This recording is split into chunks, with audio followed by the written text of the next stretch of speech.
good morning. Good morning. Hope everybody's Another having beautiful Saturday. yeah, that's what I was about to say. I hope everybody's having a great Saturday so far. I hope everything's going pretty good. I hope everybody's can see us. Thank you, Chloe. Our koala bear. She was just bragging about how good she was. No, we do hope everybody's having a great Saturday. I know it's the weather's been great. It's been cool. It's getting to fall. Oh, yeah. Man, it's just Feeling amazing. great. And it's starting to get to that bonfire weather. I'm Yes. so excited about that. Yeah. So, but how's your week been?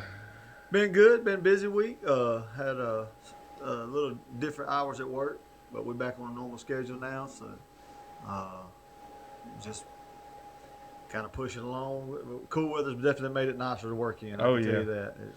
It went from being soaking wet at 8 o'clock to now being able to wear the same shirt all day long. That's So, that's it's an been a amazing thing by itself. Yeah. Yeah. Where you don't have to bring a change of clothes just because you're sweating your butt off. So, That's right. but no, I know there's a lot of stuff that we can talk about today. Man, there's a lot that happened this past weekend and this past week. And I feel like we just need to start off on the number one topic, I think, that's on everybody's mind and everybody's heart right now. I think we need to just go ahead and talk about the hot seats for this season. The seats that have warmed up a good bit, especially for some of these coaches that are. Let me just be careful when I say this. so just how the hot seats have gotten hot, and That's right. even how there was one that was on fire. They said win or lose, he's gone. He's gone. And Sunday afternoon, a lot of people have already known this. If you don't, then you've been underneath a rock for the past week. But old Billy Napier is no longer with the Florida Gators. That's right. They have I know they came out and said that he was a great person. He's a great guy. That he has done a lot for that culture down there. But I also know that they said we're used to winning, and he's not the man right now. So, do you remember who they got as the interim right now? Gonzalez. Yeah, Billy Gonzalez. That's right. Yeah. Um, There's also another familiar name that's been brought in to help with DJ Lagway, yeah. Steve Spurrier Jr. Yep. And so we got another Spurrier, and That's exactly right. Spurrier had a good run at Florida. Yes, sir. Um, And at South Carolina for a little bit there too. absolutely, South Carolina done a great job, but I think Florida. Even Florida themselves, a lot of the administration, all gave Billy Napier props for what he's Oh yeah. what he's done. A lot of the fans that are frustrated with the losing and the not looking prepared going into some of these games, I think have even also voiced, not all of them, but some of them have voiced that they do still think that Billy was a good hire for the time. Definitely. That he shifted the program in a direction it needed to go, but they also didn't have faith that he could continue to carry it from that point forward. So. I fully agree with that. The other thing about it is Billy Gonzalez. He was with the past administrations when it comes to like Urban Meyer and even Dan Mullen. He was there. He was in one of the coaching positions when they were there too. If I remember correctly, it was wide receivers coach. But it's pretty cool that he's been with this program for so long and then turns around and now he's the head coach. That's I mean, right. that's just an awesome little story. And yes, I know it's interim, but you know as well as I do, interim can change into head coach. Absolutely. Absolutely. Especially if they don't find anybody. And I know that there's a lot of names that are being tossed right now. I know Grundy's name was passed around. I know Ed O was passed around. I know somebody else was. Lane Kiffin. Lane Kiffin, that's Yep, right. That's who yep. it was. But I also know that there's some other hot seats that are coming up right now. We're not even going to, I mean, I can dive into it. LSU's Brian Kelly, he's on the hot seat right now. People don't want to believe it, but he is. I think one of the things is that they've come to find out that it's been 4 seasons that he's been here, and we have not reached the playoffs once. Once. And that is a big deal, especially with somebody like when you got the Heisman runner or the Heisman candidate, the one that won the Heisman, and Jaden Daniels, and we didn't even reach the playoffs that year.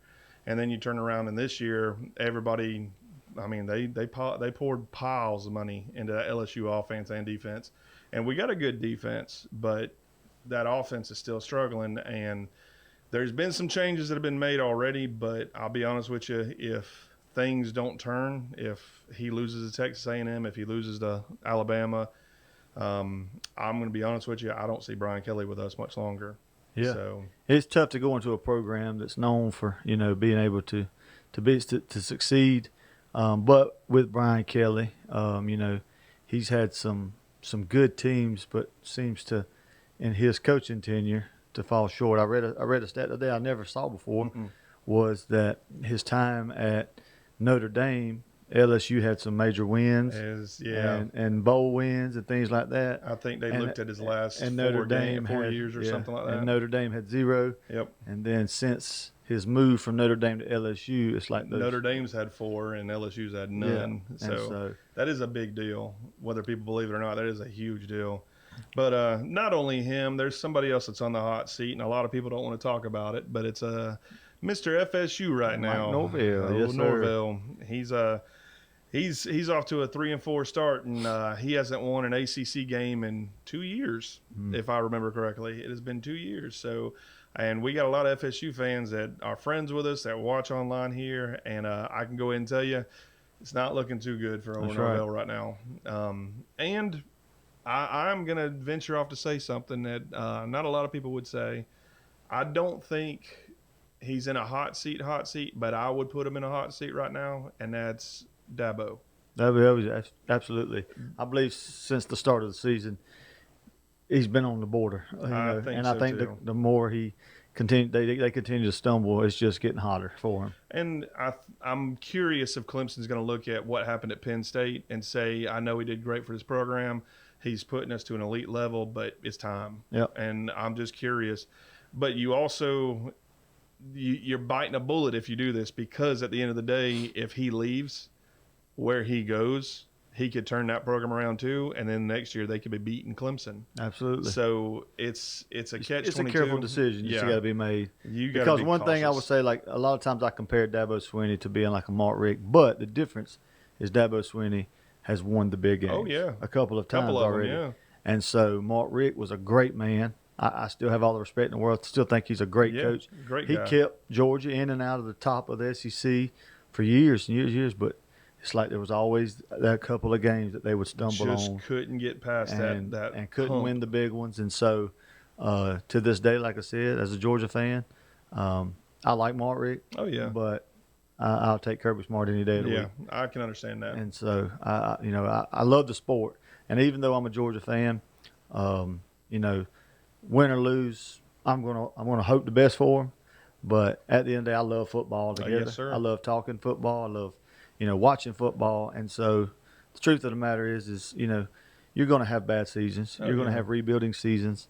But I do think, like some of these hot seats that's coming up, is you've got to look over a span. If you've had 4 recruiting seasons, if you had 10 seasons with this team, if and things have not changed from the first year you got here, it only makes sense that administration has to do something. Fully agree with that.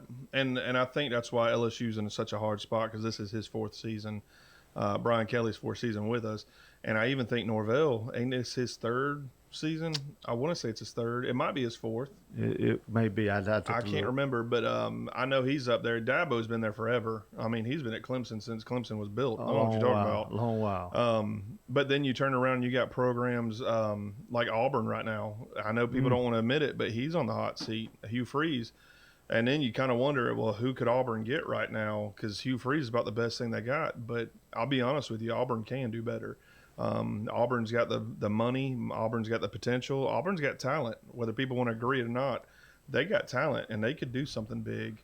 And then I know you don't really talk much about the Texas and Oklahoma and all that kind of stuff.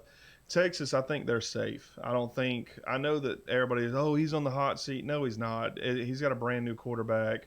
Archie Manning, I know there was a lot of hype about him at the beginning of the season, but at the end of the day, I don't know. I don't know if we can even say this, but I think we'll say it anyway. But at the beginning of the season, we kind of already knew he's a hype train right now. That's all it was. And we kind of seen it a little bit last year when he came in and stepped in for certain games. But I don't think that coach is on the hot seat. I think it's just he's got to grow his quarterback. That's I right. really think that's what's going on. I think if anybody's in the hot seat there, it's Manning. Oh yeah, If definitely. they recruit a great quarterback, I believe he's got the possibility of losing his Fully starting agree. position. And I don't think the fans are going to fight much for him. If they see an opportunity to be that elite Texas team that they can be, they're going to have to do it at the helm of a great quarterback. And I don't think that Arch Manning is the guy. I don't think he is right now. Right now, I don't think he's Yeah. that guy. But I believe you put him in the right hands with I the think right he coach, could be. Yeah. with the right plays, maybe so. But right now, for where Texas is going, they can be that team that can upset your season. Yeah. But at the same time, they're also the team that can fall to Yeah. the unranked teams. And I mean, to go out and easily. lose unranked teams, go from number 1 in preseason to being unranked, and then turn around and beat the number 6 team in the nation. Yeah, that's a big deal. In a rivalry. So, like Yeah. I said, it's one of those places. Like I said, I see the seat can get warm, but I don't think he's like I'm like you. Yeah. I don't think he's in a hot seat right now. I just know I seen some interviews earlier this week and some comments from fans and all that kind of stuff, and they were talking about Texas like that. One thing I did notice, and I get to laugh about a little bit, is because I like picking at Florida as much as possible because we got a lot of Florida fans that are friends with us. But I do know that somebody was already offered the position, and it was turned down quickly. I mean, right away turned down, and that was Marcus Freeman from Notre Dame.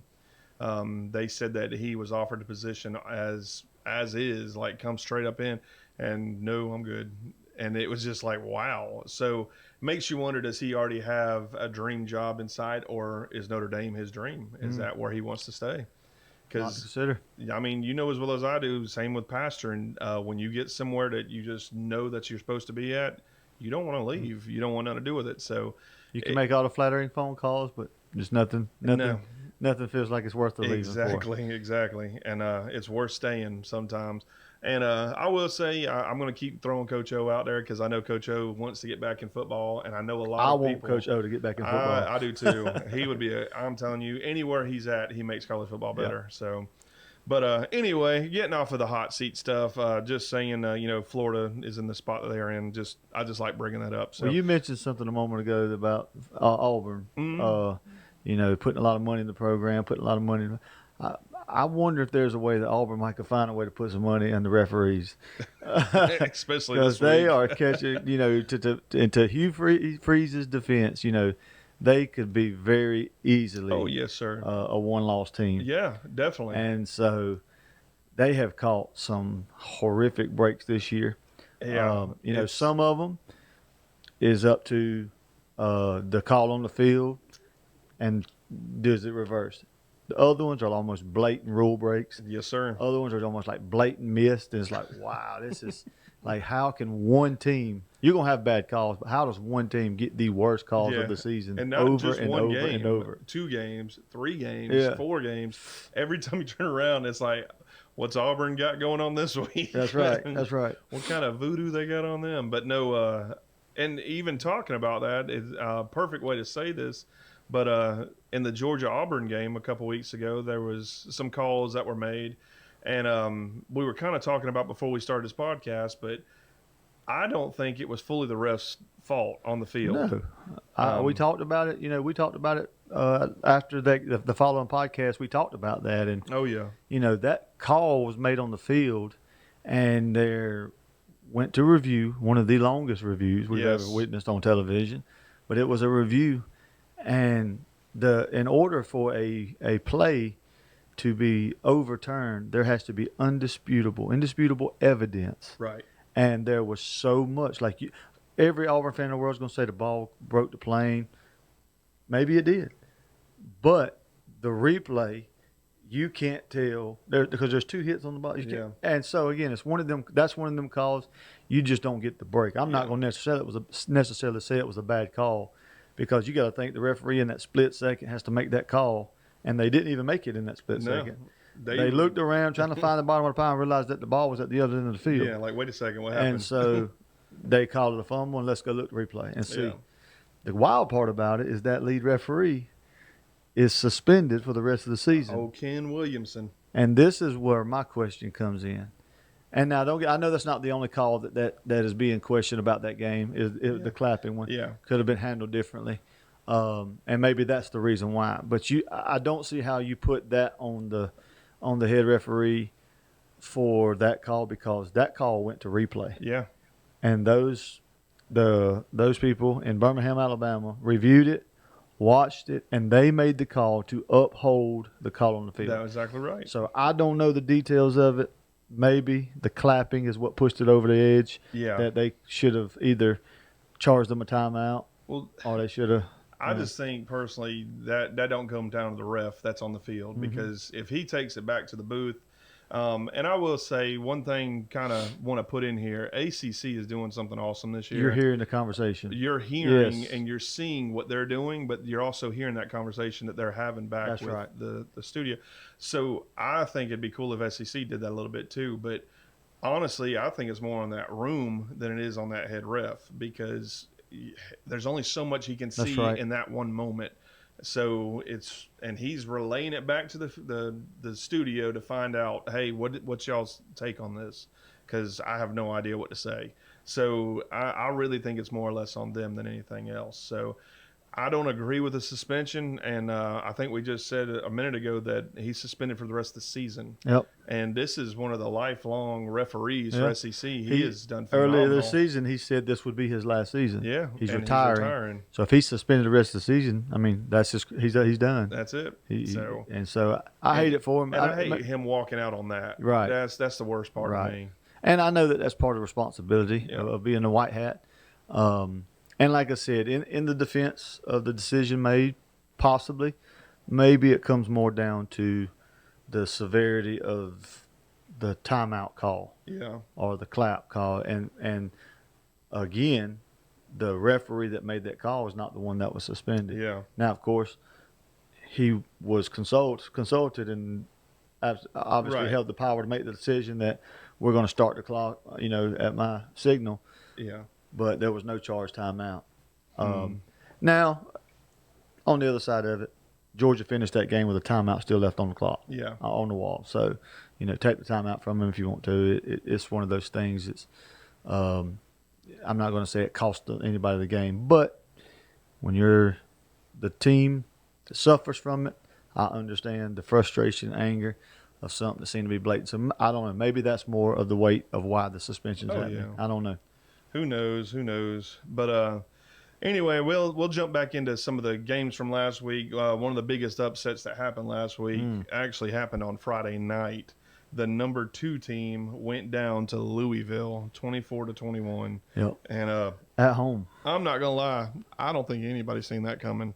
I do know that we said if Miami comes out slow, Louisville could do something, because Louisville was, if I remember correctly, they were like 6-1 or something like that last week. So I think we did say something about that, but there was a lot of other games that happened last week too. But that was one of the biggest upsets in my opinion. You had Texas A&M and Arkansas duking it out 45-42. That was a good and one. Texas A&M is number 4 at the time, so that is a huge deal. That's right. Of course, you had Georgia Ole Miss going at it, and Straight offensive game. I'm telling you, that was a fight all the way through.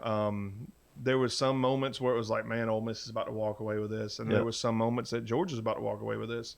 And it's funny because last week I kept saying 3 points. He kept saying 10 points, and it turned out to be 8 points. Mm-hmm. So it's pretty funny. Not saying that we need to get a raise or anything, ESPN. But and then you had your Alabama-Tennessee game. Alabama came in there, and let's just be honest, handled the entire time. They handled Tennessee the entire game. I know it was close in the first half until the pick six, the 99-yard pick six. Right there at the half. I'm telling you, that was a good The most obvious punch. passing play Oh yeah, of the world. No timeouts left. you knew it was A coming. few seconds on the clock. Obvious passing play. Yeah, And even listening to some of the reports that play I can't think of the guy's name that made the pick six from Alabama, but he said that was the directions. This is most likely a pass play. you pick it. Keep your zones covered. Watch it, and next thing you know, he's walking 99 yards with a Indian zone with a gift, and so. But Alabama ended up handling that game. We kind of knew that was going to happen. I was hoping Tennessee would show up a little bit more, but of course. But Texas Tech was the other upset that happened. Arizona State came in and whipped them. I mean, And it wasn't like a big slobber fest, but I will tell you, Arizona Tech, they looked great that entire game. And you know as well as I do, anytime you go up against one of them top 10 teams, especially when you're unranked, that's your national championship game. That's right. That's the championship right there. So of course you're playing as hard as you can. Oregon beat Rutgers pretty easily. LSU and Vanderbilt, I don't even want to talk about that game, but LSU, they showed a little bit more spark than they're used to showing. I will say that. We were missing Whit Weeks, which is a huge problem on our defense. Yeah. Because when Whit Weeks ain't in there, he's a captain. I mean, he is the captain of our defense. And when he's not in there, Perkins does a great job, but he can't do everything. There's That's no right. way possible.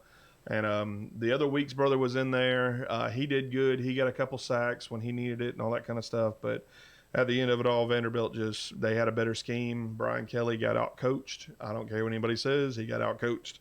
Moving on from that, Georgia Tech, he ends up beating Duke. Notre Dame beat USC 34-24.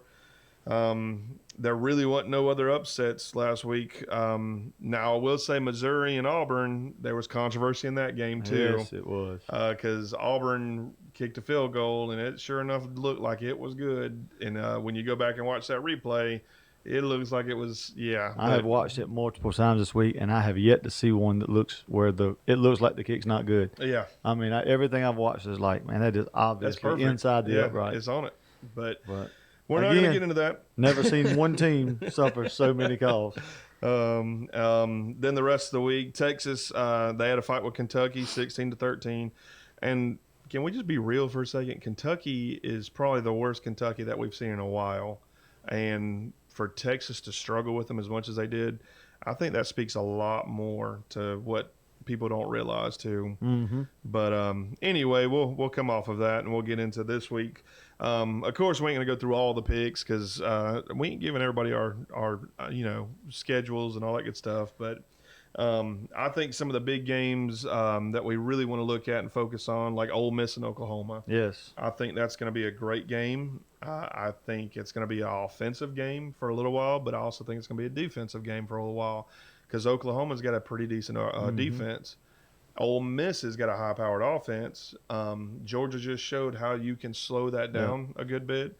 Now, Georgia couldn't stop them the entire time. If I remember correctly, there was only 2 punts in that entire game. Fourth quarter. And they were both in the fourth The very quarter. first punt was in the fourth quarter, and that's the only 2 punts came from Ole Miss, Yeah. and that was the 2 stops in the fourth quarter. That's right. And it's funny enough, that's how the LSU Vanderbilt game was too. There was a punt finally in the fourth quarter. It was Vanderbilt that punted, but it was the first time there was a punt in that whole game. So pretty cool watching those offenses and those defenses last week, especially that fight that they had.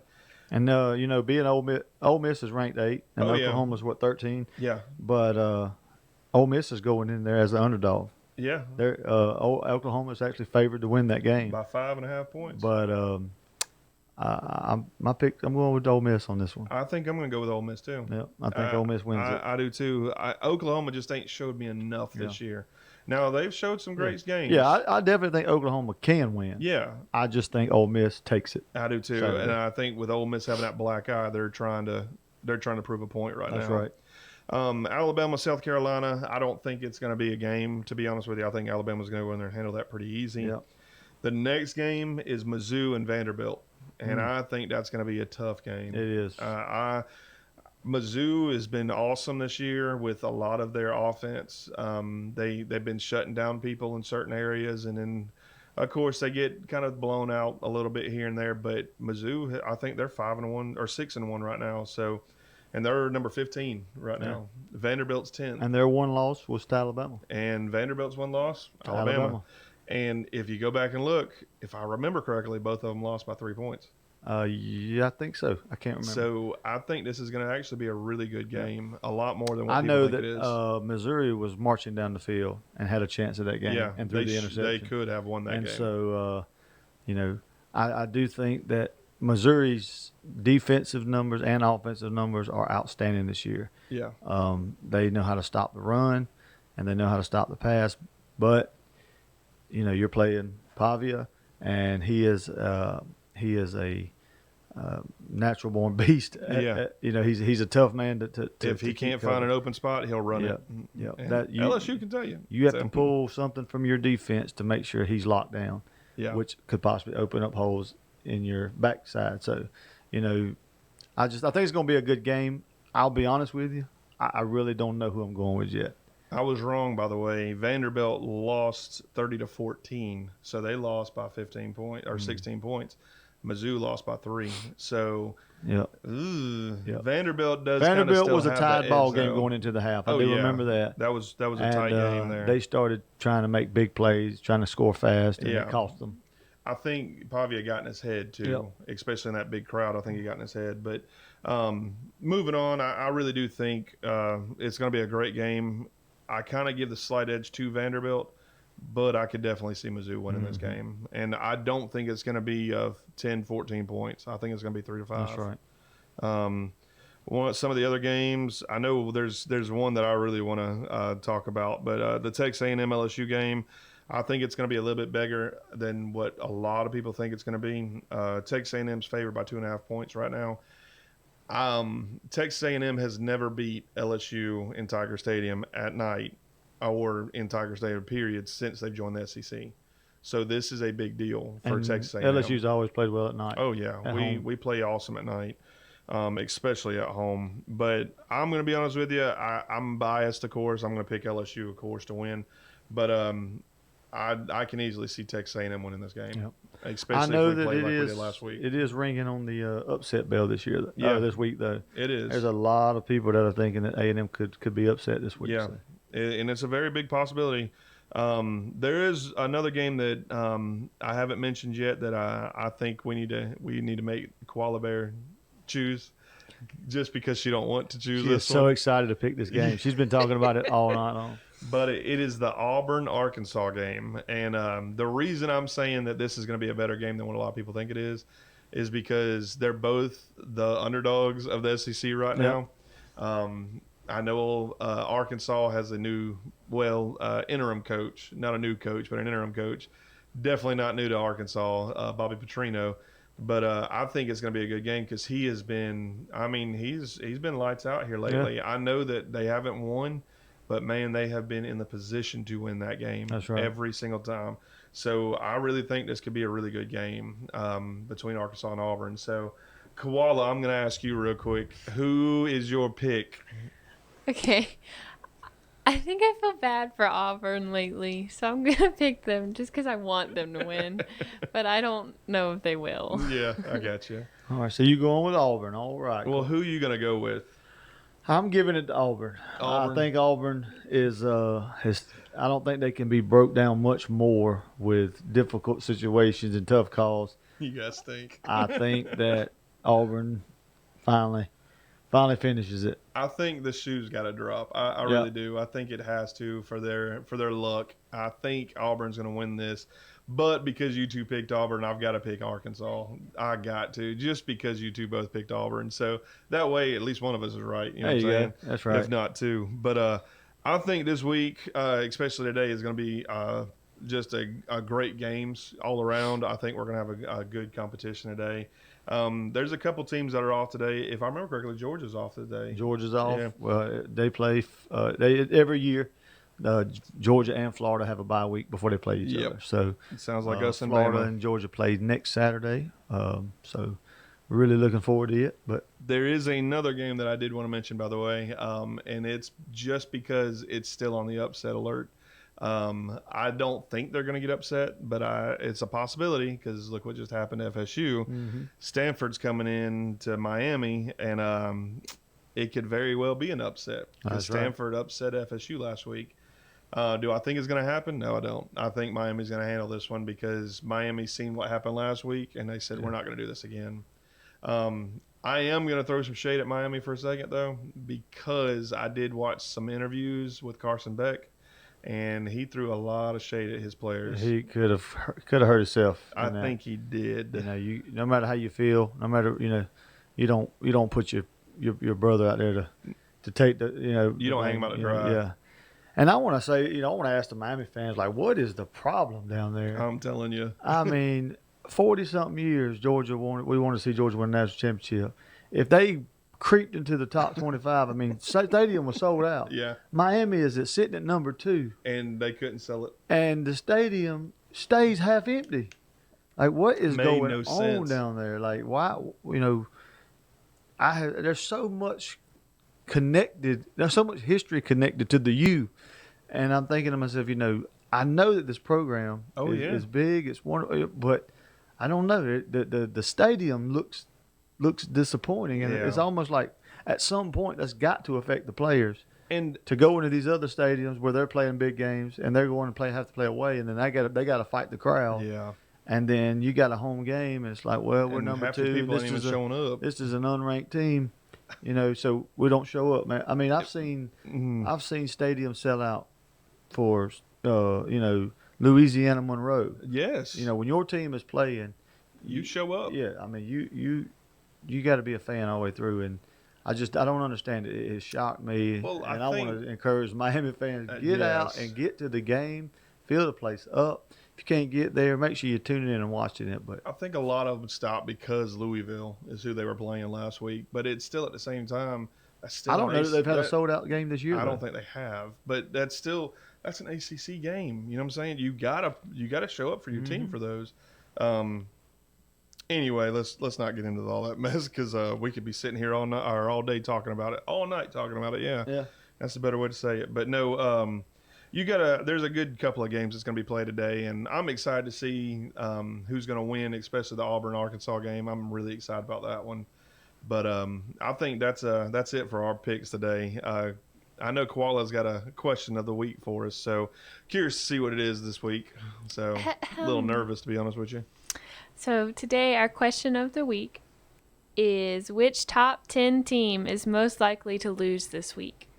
Ooh, to lose this week? I can tell you it's not Georgia. I don't know. Georgia's got a tough one.